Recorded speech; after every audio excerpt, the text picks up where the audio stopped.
有机构针对112项年度全台湾学生人数上介济前10名大学，针对迄大学附近做这税厝租金的调查，发现台顶6间大学这套房的价数差不多拢爱上万块。那亲像讲这台附近呢，有一寡呢是一间就爱18000块以上。学生若说想要睡较俗的，就爱租较远，或者是拣迄款无一间的雅房。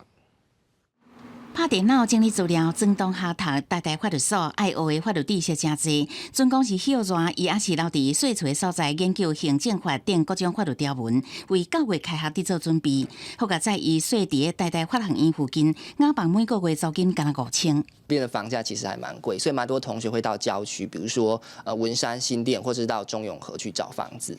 基本上的话，雅房其实6-7千就已经算很便宜，那8500我觉得确实也是蛮常见。不过台附近的台北教育大学有学生囡仔住来台附近，因为比起来甲同学做伙伫台附近租厝，也是有较俗。就我朋友住在学校对面，然后1个月的话17000，是很小。